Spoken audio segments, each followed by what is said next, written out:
Hello and welcome to the Be Formless Flow Driven CEO. It is Thursday collectively with Jonah Phillips and I. Welcome to the show, Jonah.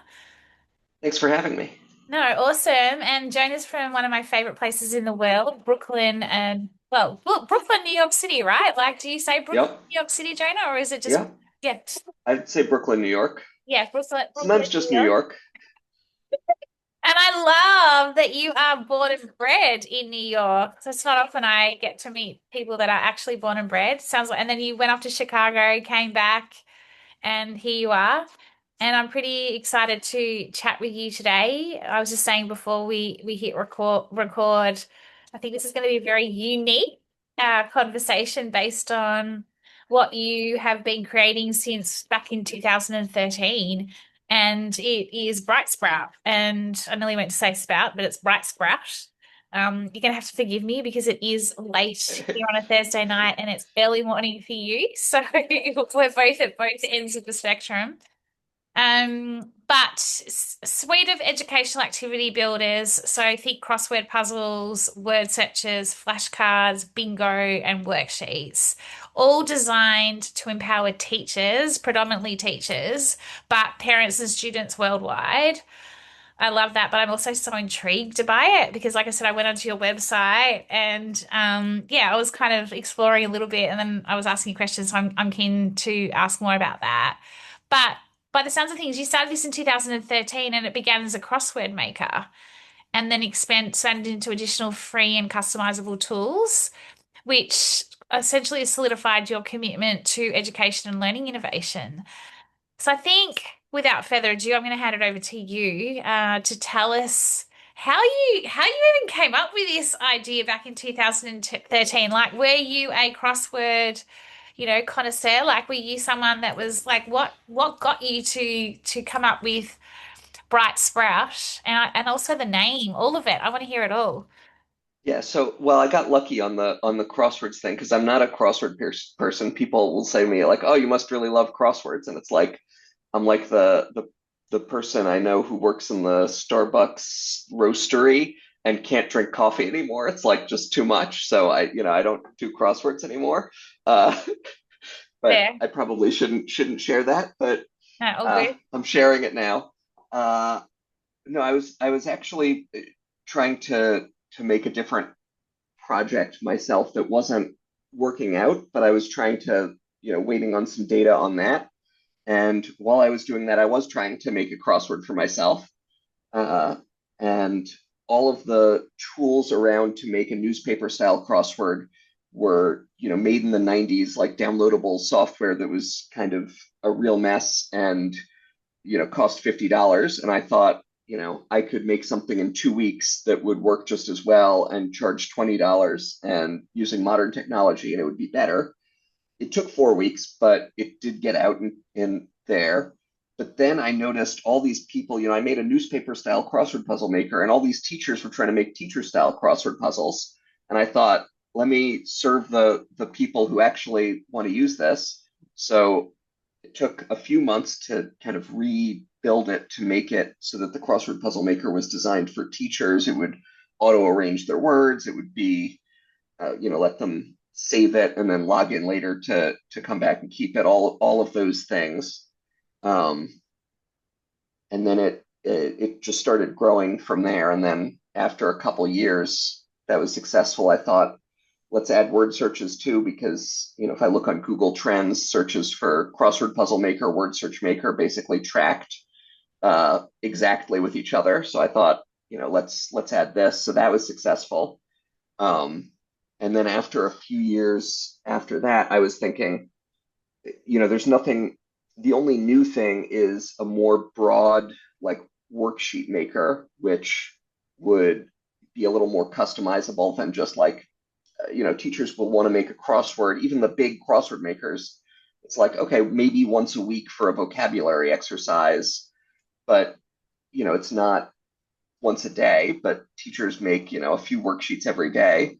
So that was the logical next step. But that is a more ambitious project. So I brought on a small team, and we've been building that for a few years and it's growing, and we're excited about that.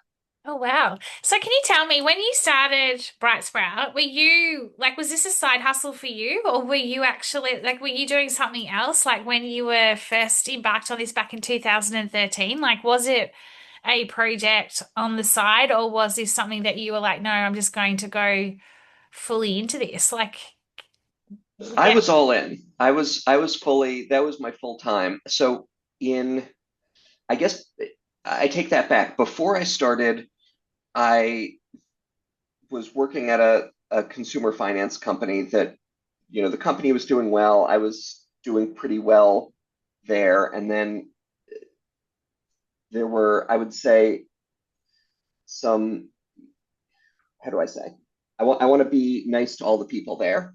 There were honest disagreements among multiple managers and executives about the direction of the team that I was on and my performance as well. So that was a bit of a challenge when there were multiple executives yelling about whether I'm doing a good job versus should be fired. But when the CEO is the one who doesn't like me, I think, uh-oh, that's writing on the wall there. Yeah. But then there was talk about is there was also with the office politics, his boss, the CEO of the parent company, was maybe not happy with his performance. So I thought, well, this could either shake out where the people who think I'm doing a great job will wind up running the company, in which case I should stick around, or if he's running the company, I shouldn't. So I thought, let me, spend my nights and weekends instead of, trying to push for raises and promotions here. Let me take that to be starting my own thing. And then I had the great fortune of being fired by the CEO about a month before he was fired by the CEO of the parent company. I think if he'd been fired that, a month sooner, then I would, maybe still be doing that. But I very thankfully was able to devote myself full time to what I was working on. People would say like, "Hey, do you want me to like get you be a reference for a job?" It's like right now I'm working on this, and they're like, "Okay, well when you're ready," and I'm like, "No, I'm going to do it." So fortunately, was able to make that work, and it started paying my bills, and then now supporting a team. So I that's love the that. that's the story there. Yeah, amazing. So you just fully backed yourself. You're just like, nah, I'm done with this world. I'm going to be my own boss, do my own thing, and you just went all in. Yeah, I mean that's I like working for myself because maybe I'm a more difficult person than others. But for the managers that I had, you don't get to choose your manager. And like I said, it's some managers really had my back and coached me, were like incredible mentors, and then some were not. And I don't get to choose that. And I think, well, if it's 2 and 3, or 2 and 3 chances I get someone who doesn't back me, or whatever those numbers are, I don't like those odds. If it's me, I could choose that. I love that. And so then how many are in your team now? We have uh, 3 software developers, a QA engineer, uh, and then a few part-time customer support and marketing people. Oh wow. So you're doing like incredible the way you've scaled. What's been your, I guess, your secret? Like, I don't remember asking you to give away all your secrets, but like, what has been like, starting it in 2013, you're what? You're into 12 years now of having your own company, and it sounds like it's about to go into its next stage. I'm keen to ask I about. hope. Yeah, well, totally right. You're backing yourself. I'm backing you, but Yep. the whole AI and tech piece, I'm going to ask a little bit about that as well. So you saw you saw a moment in time back in 2013 where you saw old tech, old like programming 90, from the 90s, and now you're 12 years in, and it sounds like you're embarking now on the next evolution, if you like. Have you had moments in time within the business where you're like, oh shit, I'm not sure if this is going to continue to go the way I want it to go. I don't know if I'm asking if Oh that, yeah, absolutely. yeah. Because I'd love, because you don't always hear, like, what it's like on social media and in general. It's always you hear all the good, shiny stories. It's like, give us the like raw real stuff because that's kind of Yeah. what makes it even more, I don't know, like I go kudos to you, like, because yeah, like it's tough. It's tough building a business, scaling a business, you know? Yeah, so there's a couple things in there. One is the like, what do you work on? I think, I don't use social media. That's a whole other conversation that but I love yeah, that. I know of the like, and then it was all successful. The the glamorous work or the fun work is, you know, 1% of my job or like 5% tops. Like I used to be, with the crosswords, like the big thing people would say about crossword making is like, oh, do you have a great algorithm? Did you build an incredible algorithm to auto arrange the words in the crossword onto the grid? And it was like, yeah, it was fantastic. It was like a lot of fun. It used like all of my brain cells to build this incredible algorithm. It took 2 days, right? Like out of the years of work. Most of the time on that was like, build a login system. Make sure that when someone clicks forgot your password, it sends them a message saying that it emailed them. Just like really not unglamorous, sometimes boring. It's my number one on, advice on starting a business is make sure that you want to start a business and not that you want to do the glamorous 1 to 5% of the work that is involved in the business. I agree. So it's such good advice, and haven't had really anyone on the pod call it out the way you've just called it out in terms of the glamorous is just like yeah, some days it's 0% and other days it's like five. But then there's all the other stuff you have to do, and you're juggling that many hats and balls and everything. And especially with what you're doing, like I think about crosswords and I'm like probably one of the world's worst persons at doing crosswords because I get too Uh-huh. frustrated or agitated. Like I'm good with easy ones, but when it becomes more Yeah. difficult and you've called out that you can be difficult and I'm sure that you may have made some of these I don't know what you call them, but the crosswords, I could only Yep. imagine how difficult you've made them just so that they're complex and challenging, which is then obviously helping our brain because that kind of takes me to my next question. Crosswords and brain, like mind, like what does it actually, does it rewire like neural pathways? Like does it change pattern? Like does it do pattern interrupts, for example? Like have you looked into it that way in terms of what crosswords do for our mind in terms of, yeah. I'm not a neuroscientist, so I can't, and I know they're the companies that will sell it and like make a claim like this is the way, like get dementia or buy our $3 app. And that's Yeah. not me, Yeah, like yeah, I'm yeah. No, not I get that. gonna sell that. And most of our, I mean, for us, it's like you think like, oh, when I'm doing a crossword, but most of our, 90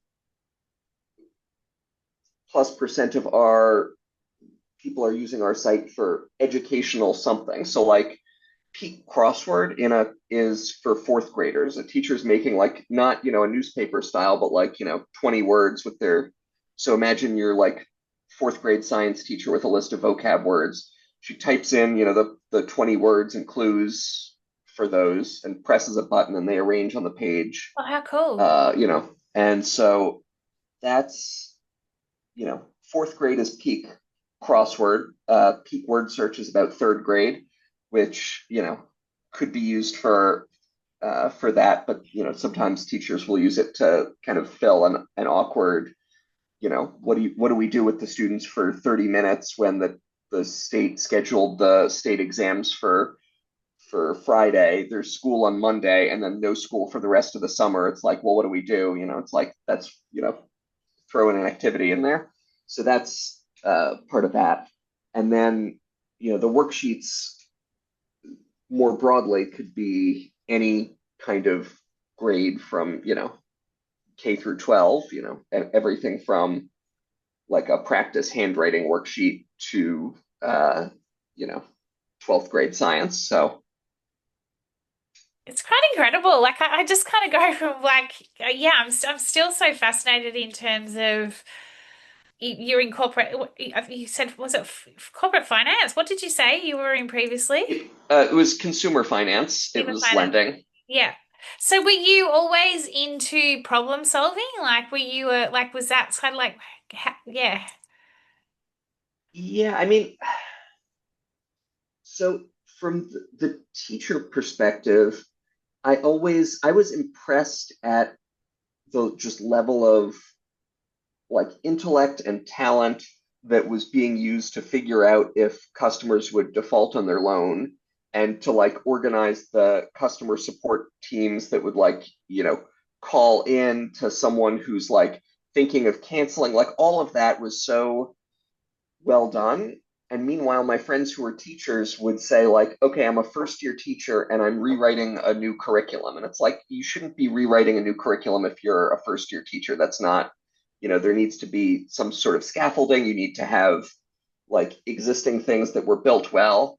So that's part of my motivation on the worksheet maker is to say, if people are using this to make their worksheets, we can then have, people searching and browsing publicly available worksheets, maybe providing a rating.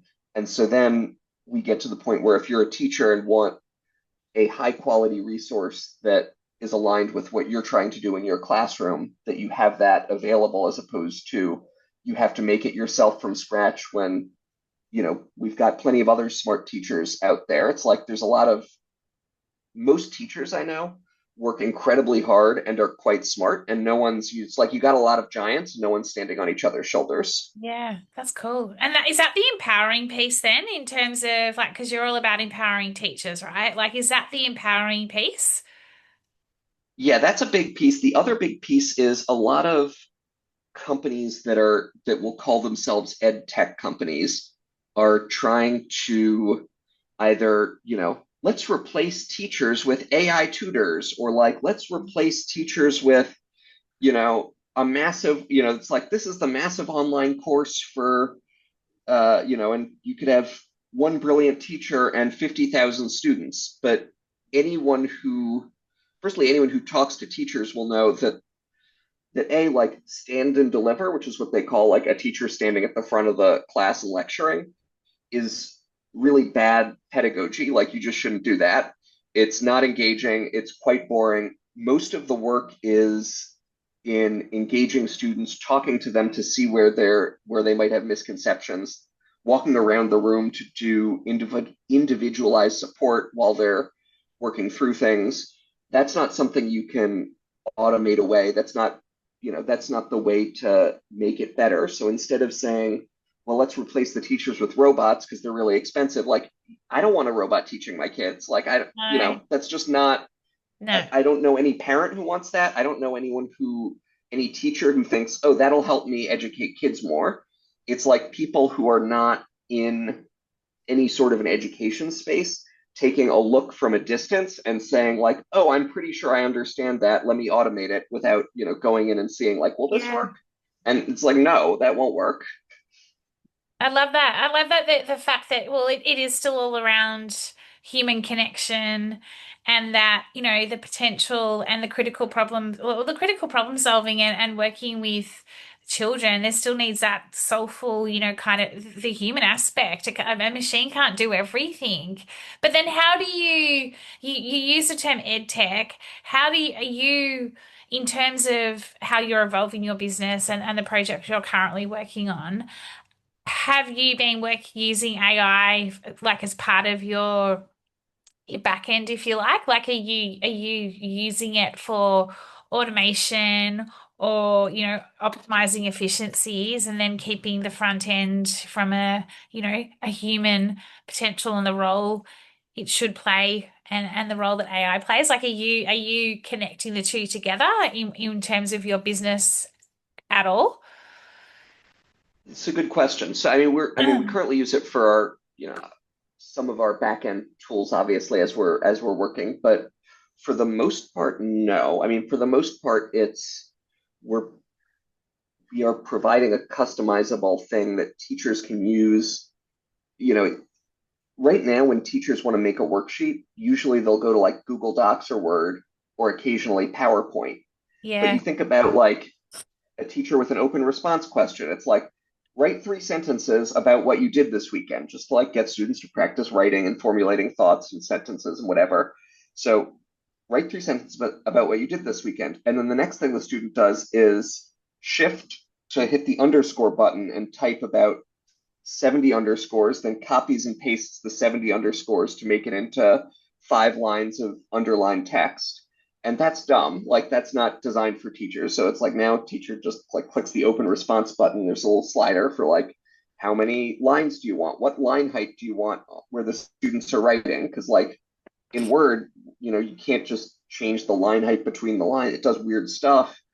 Like that's not designed for teachers. So we're trying to make it so that teachers can like spend less time prepping their work and more time with their students and support teachers that way and deliver the sort of work that they're proud to hand out to 30 students or whatever it is, not the sort of work where it's like, well, I threw this together, I couldn't get the formatting right because when I added a picture it all went to the next line, like you know Yeah, I love it. So there's like that whole simplicity, reliability, and the design aspect. And it's quite interesting you're talking about this because it's almost like another segue into when you booked in to do the pod. I asked that question around what's one unique insight or experience when it comes to life leadership or business. And you talked about if conventional wisdom says your business plan is a good idea, you're too late. Trust the skills that have worked for you in the past rather than the conventional wisdom. Can you elaborate a little bit on that as please? Because it feels like it's not it's somewhat interlinked or interconnected to what we were just talking about then in terms of conventional and the wisdom piece. But yeah, I'd love to hear what you mean by all of that. yeah. So if there's whatever the conventional wisdom is, which you'll probably have if you just like look at LinkedIn or social media or whatever, read your mainstream articles, and they'll say like, oh yeah, it's definitely a good idea to start this business or do that, type of thing. And there are plenty of smart, hardworking people straight out of college or business school or like did a couple things and said like, oh, I want to start my own business. And who can see the conventional wisdom and say like, okay, I'll start that. And that's a competitive market. That's already, there's nothing unless you want to work harder than that person who is says, I'm fresh out of college, I'm smart, and I can work, whatever, 16 hours a day, 7 days a week on this. Like, I don't want to compete on outworking that guy. That's not so but what that means, you take that and say, like, okay, so then you're doing then something that if you shared that with the conventional wisdom, they would say, like, oh, don't do that. That's not what the wisdom says. It has to be something that sounds like a bad idea to every single one of those, you know, very smart, very capable people. So how do you find something that's actually a good idea and worth doing, but actually, that they don't want to do it? So it's got to have something that's either like, oh, it's too boring to work with them, or it's too counterintuitive. It seems like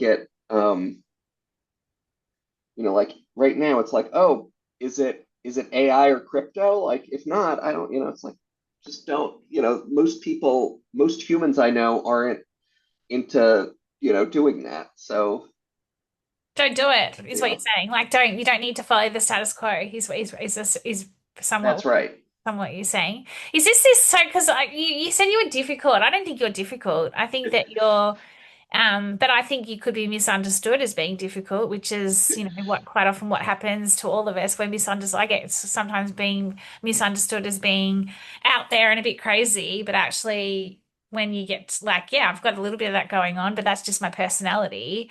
And so there's almost that aspect. But the diff- yeah, Go here you on. go. No, I want to hear it. No, I was going to say, well, one is I probably mellowed out with wife and kid, but from before. But more of the difficult is like there is some percent of every person's job that is every person with a boss that is this is not the 100% optimal thing for the company, but I need to do this in order to communicate well, with my boss so that my boss knows I'm doing a good job and so that I can keep doing the other things. And depending on your boss, that could be a small percent of your job, or if your boss is, not great, it could be a larger percent of your job. And most nice, agreeable people will say, well, like I know who's paying me, and like let's, I'll do what they want.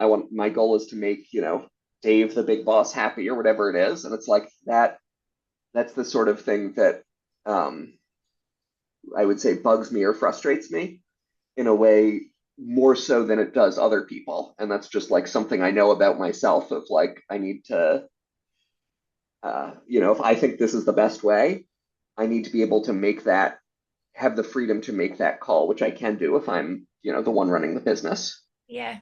I totally get it. And that's kind of that whole formless piece for me and being in that so if I'm pulled into a rigid, very fixed form, Mm-hmm. I won't use the word difficult because it's a negative, but it's more that I I I challenge it. I don't I can feel when I'm not being able to be formless and kind of being shaping into what it is I want to be able to shape into, which still gets me into another form and an optimized form, but it's just not in the stock standard way, if that makes sense, right? So like, when Yep. it comes to being in business and maybe that's also why I got out of, working, being an employee versus being able to Uh-huh. have my own company and be my own, kind of create my own way forward is because having that ability to have that freedom and flexibility, still take advice, still, still Yep. able to, you just called it out. It's about being aware. It's about being aware of,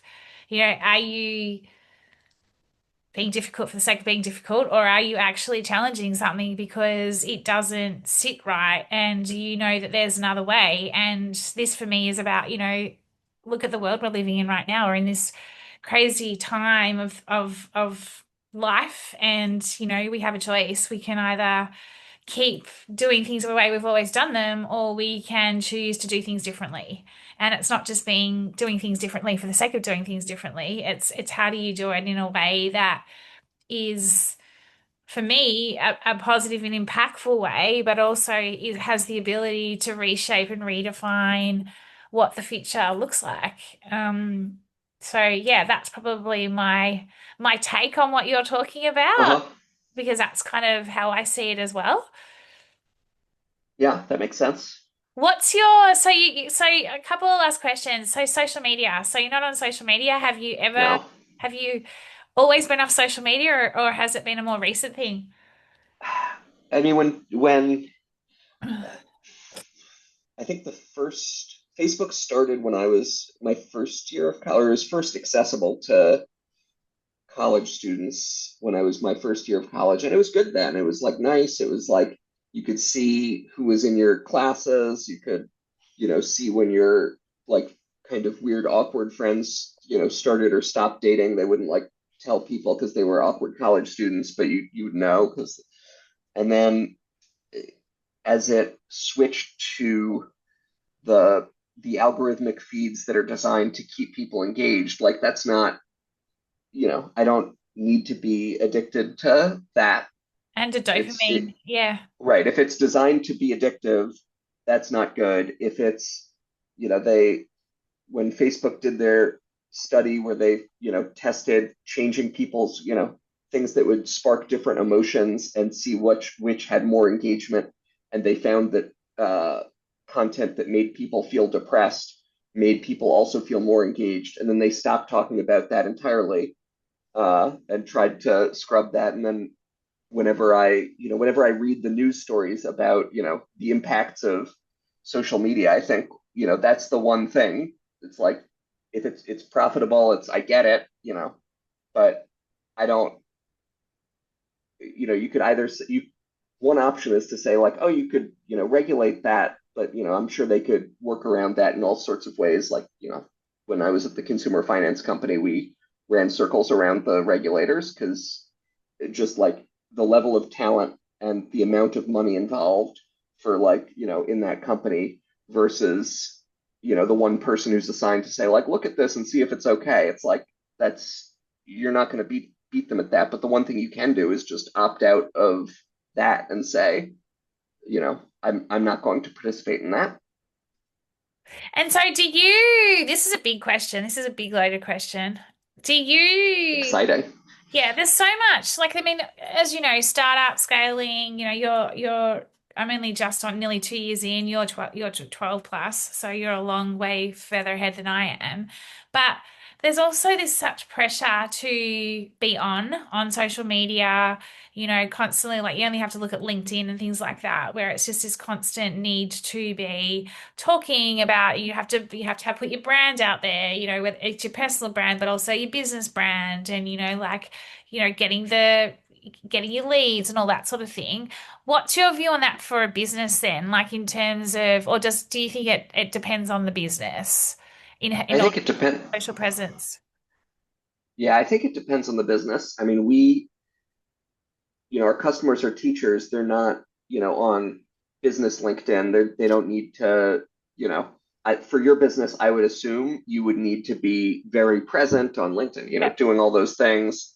And for us, it's like, we can, at some point, I might need to do some kind of, a bigger PR push, but that would be teacher facing, and it'll probably look a lot different from going on business podcasts. It would probably involve going on education podcasts or education social media, which is its own thing. I mean, right now we're trying to reach people through. I mean, we do paid search, organic search. Like those are the when someone says, "I'd like a crossword maker," like the Google and crossword puzzle maker, and our ad shows up, somewhere up there. Yeah, cool. So that's yeah, because it's such a big conversation, the whole social media piece, isn't it? Like, yes, I need to be on there, but I have moments where I'm like, I'm on and then I'm off. I'm on, I'm off. Like, I'm not like this consistent every single day of the week because I just find it at times inauthentic. And I just kind of go, it comes back to that original conversation we're having back to, the 1 to 5% of the glamorous. And we don't probably talk enough about that, but we're going on and posting about how amazing everything is. But then when you talk to someone in reality, a lot of the time it's like, oh no, it's not what you think it is. And I'm like, well, then why aren't you telling us that? Because that's what we want to be able to hear more of, that it takes grit, it takes courage, it takes a lot of hard work, but also it's okay to not be on social media. It's okay to have days where you're just not feeling it. Like that's what this is all about. Like, that's what being in business is about. It's about, like for me, that's the authentic piece that I feel that we need to see and hear more of, than one extreme to the other. So what I've got one final question for you. What would be you gave some great advice earlier for anyone who is wanting to start a business. What is one hope that you would like to see for the teachers and the children's in terms of what you're doing with Bright Sprout? Yeah, so I would like teachers to be able to have quick access to find or create excellent resources that that will help them, you know, do the best that they can in the classroom. A lot of the limiter on making that classroom experience better is teacher time. It's not, sometimes people say like, oh, they need to work harder, but it's not just what they do in the classroom. It's, then they don't just assign the homework, they have to create the homework, they have to grade the homework. There's a lot of those things all take time. And to do, if they want to do more in the classroom, that's more time outside the classroom. And so I would like to, part of our goal is to help teachers create their materials more easily, to find or create worksheets more easily so that they're spending less time fighting with the formatting on Microsoft Word and thinking about how they can scaffold their lesson for the three students who are struggling. I so love that. It's also that you're giving them the ability to have more what I call life work flow so that they're not like working 24/7, right? And you're you're empowering them to be able to do that, but also then give back to the next generation of leaders of children. So thank you so much, Jane. I've had a wonderful chat with you, and I love what you're doing. It's fascinating, and it's going to make me think about teachers and crosswords. And even when I'm formatting, I was formatting something today, and I was kind of sitting there, and I was using Google Sheets, and Uh-huh. I was like FFS, like I was just like I was doing it for a client, and I was like going. Hmm. I can't believe I'm doing this right now. And I was actually Hmm. merging a Word and a Google Sheets. Yeah, like it was all happening. And I was just like, and Hmm. when you were talking about getting the formatting right and like the It's line, miserable. It's miserable. I was like, this is why I don't do this. Like, but Uh-huh. I was being I was being a good person today. And I thought, no, I can do this. This is easy. But I was like, there has got to be a simpler way. And Well, for throwing teachers, there is. yeah. So maybe down the track that'll be one of your next products when you'll be like, oh, Yeah. I remember when B told me that because I would not be the only person that has this dilemma at times. Yeah. Mm. How do we find out more about Bright Sprout and how do we find out a bit more about you? Uh, Blog, I let's think. see. Yeah, you can. We've got our blog. We've got a an annual crossword scholarship for college students to make a newspaper style crossword. We've got an annual teacher grant for teachers who submit great worksheets that we award grants every year for the best that we see. Um, you can frankly you can reach me at jonah@brightsprout.com, uh, and or support at brightsprout.com if you want. We've got our support is humans. We don't not throwing robots at you. Uh, and Funny, you're funny, yeah, Jonah. I like your quirky personality. It's cool. Can we follow you on LinkedIn or you're not no, I mean I'm not going to update that. You can't follow me on social media. You know, I am available. it's kind of funny. I connected with you on LinkedIn and I was like, oh, he's not really present There's on nothing LinkedIn. there. No, Nothing there. I did actually just notice that, but I wasn't judging you. But Yeah. yeah, it's pretty, yeah. Well, excellent. All right. Well, thank you so much. I'm gonna let you get back to your day, your full day, and I'm gonna power Have a down. nice, yeah. Good night. Yeah, good night for me. I'm actually gonna get off the tech and switch off and yeah, power down for the late evening that it is. But thank you so much. I've really enjoyed our chat and hopefully we get to chat again someday and hear about the project that you're currently working on and that you've solved all the problems of the world of Google, the likes of Google Sheets and I hope so. all those formatting issues that we all still encounter. And yeah, it still feels like the 90s in that regard. Uh-huh. Thanks, Jonah. Awesome. Have a wonderful Thank day. you. Take You care. too. Bye. Bye.